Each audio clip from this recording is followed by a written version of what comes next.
Hi, it's Tim from Toy Tinker Tim, and this episode I'm taking a look at the $6 Million Man Critical Assignment Arms. This is from Kenner from 1976. So the central focus for the playset is, of course, the specialty arms, and their slogan was where you choose the arm and the assignment.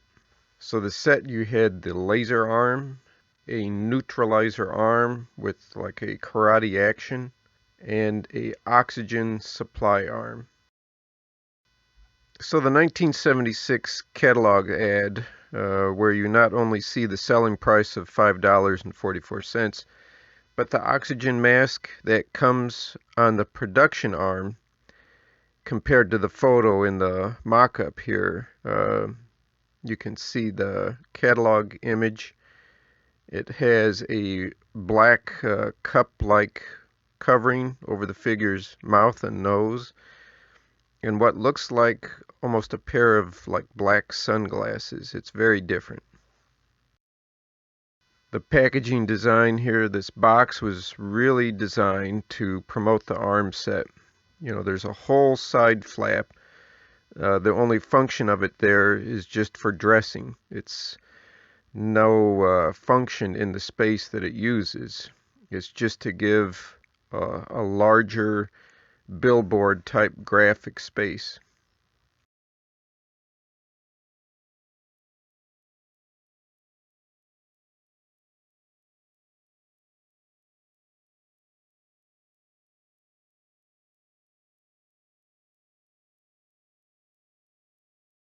So when I first got this box in an auction, it was pretty heavily damaged and worn. It was just a real beater. It was probably something a person would look at more to just pitch.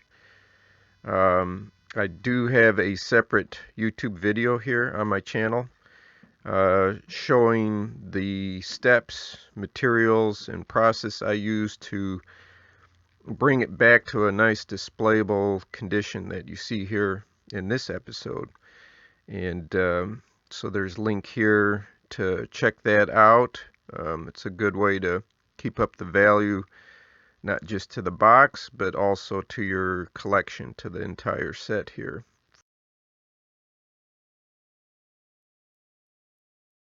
So the arm set came with a special short-sleeved white shirt here. It's with red stitching and the Kenner's $6 Million Man logo that was used throughout their line.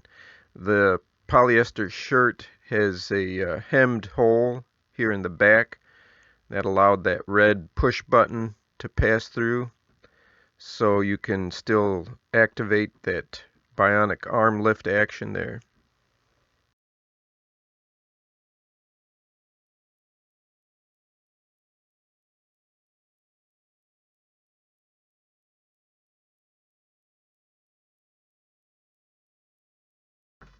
One of the things in the instructions for the set, Kenner told you not to roll the rubber arm skin up past the top of the arm. It can be a bit tricky to get that back on. So if you wanted to keep the red tracksuit on top of your figure with these arms, you can cut the elastic in the cuff of the shirt sleeve. So hopefully not too many kids took that option.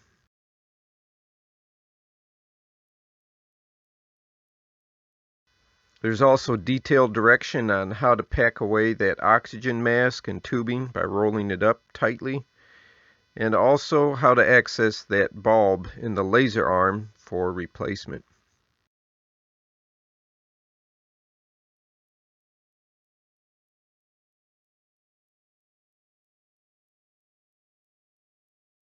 So these little catalogs that featured other figures and toys from the line that were packed in with some of the items from the toy sets was a pretty popular concept.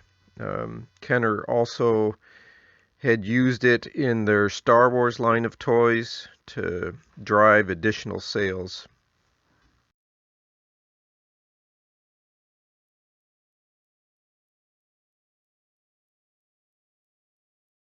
So just to recap about the arm removal, following their directions, you want to remove the arm by pulling it out straight from the figure.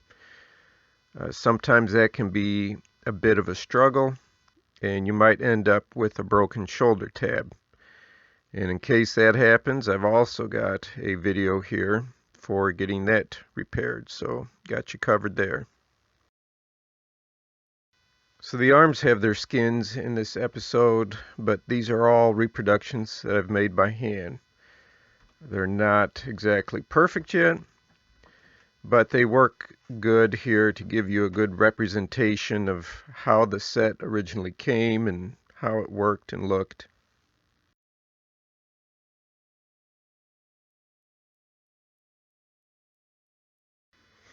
And unfortunately, this is a sight familiar to many collectors. This is pretty much what the original arm skins look like now. They're heavily deteriorating, crumbling.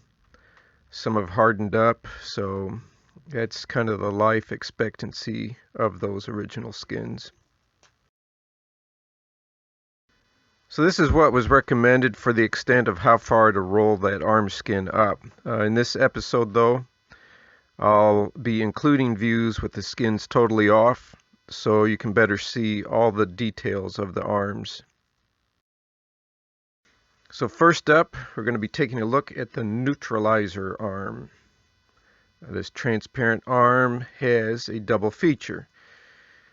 So when you bend his arm at the elbow, that way the forearm is raised up, it locks into position.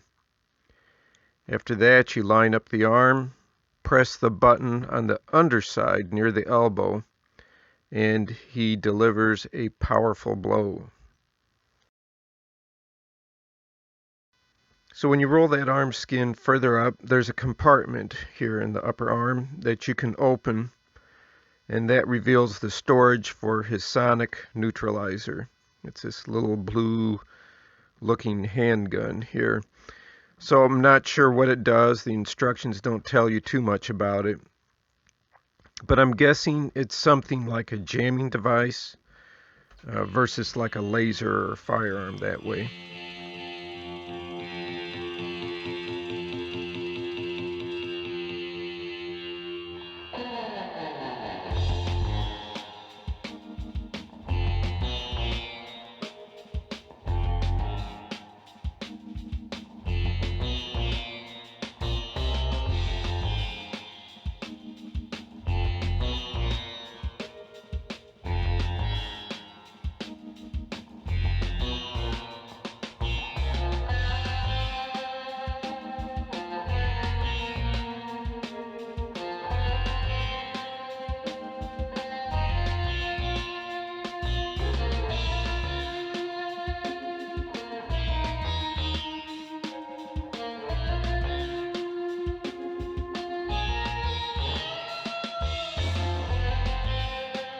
The oxygen supply arm.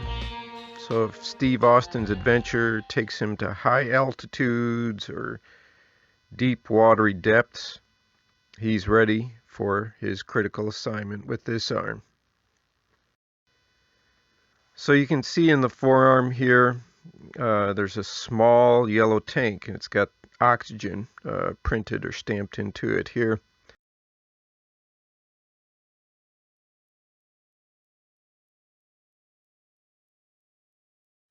If you have one of these arms in your collection, I would suggest to you to store that yellow oxygen mask piece outside of the arm.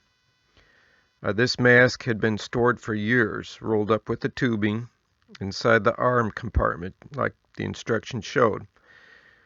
But when I first unraveled it, the mask resembled a chewed up piece of yellow gum. So it's taken a few weeks of slowly stretching and reshaping on a figurehead to work it out into some resemblance of its original design. So just a heads up there on that one.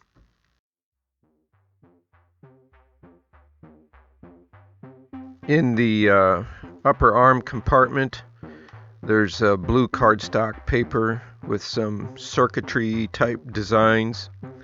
It's printed on both sides.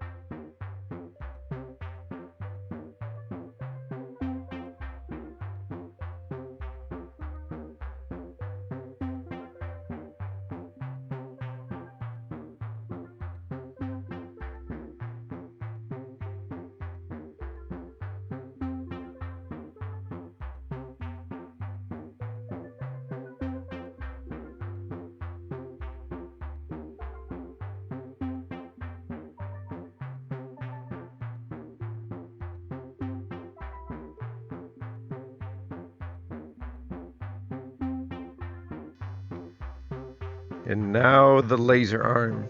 So this arm was both cool and annoying at the same time as a kid. Cool, it lit up, had a little red light coming out of there. But its bulky, disproportionate design was kind of frustrating. The common issue with these is an obvious one, that they aren't lighting up. So other than jumping to do a search to replace that bulb, some things to check. First are a loose bulb. This bulb was actually, surprisingly, it was very loose, so it took a few twists and turns to actually get it back into good contact in that tiny little socket. You can also, in this step, check to make sure that the contacts that are holding the bulb, these little clamp-like things, are cleaned and not corroded and obviously good and tight. Another thing to check are the battery terminals that may need to be cleaned. This arm has one terminal that was pretty good, but the other had a bit of corrosion. So cleaning that off with this coarse white eraser. It's a type of eraser that's used for ink and type removal. I like the design of this because it makes it easy to get into tight spaces like that to try to clean that kind of corrosion out. Another spot to check is the contact switch made at the wrist. A tool like this tweezer here helps to nudge that contact closer in case over time the bending has become a little less bent, where you're not making good touch in there.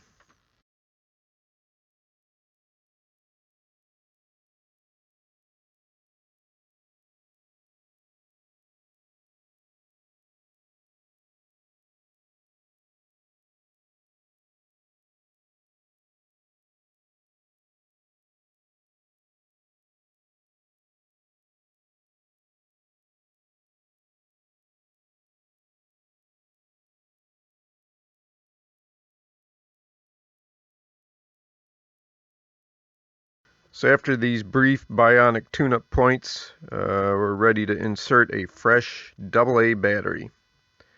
So the laser function, as we can see, is beaming brightly again for Steve Austin. He's ready to get out there and zap him.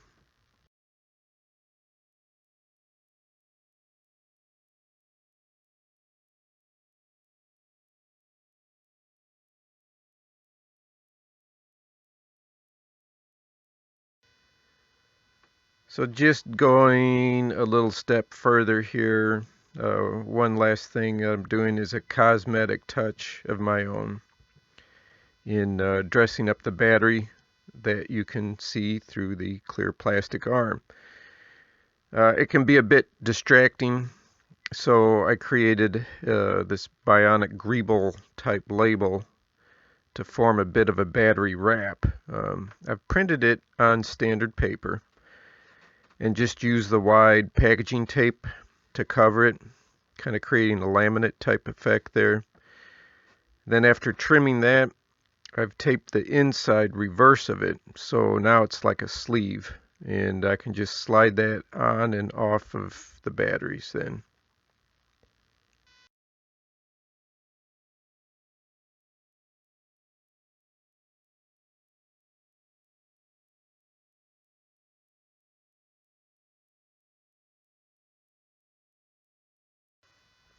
So that little bit of paper and tape definitely makes for a snugger fit. There's pretty high tolerance here in how that's designed.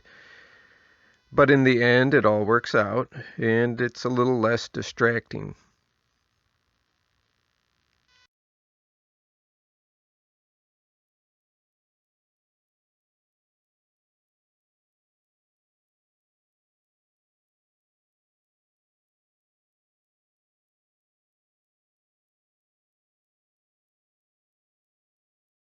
So there's my look and some tips for care of this Kenner $6 million man critical assignment arm set. So I hope you enjoyed the episode, maybe picked up a couple of tips or ideas to take care of your collectible. Don't forget to subscribe and get the notifications for new episodes.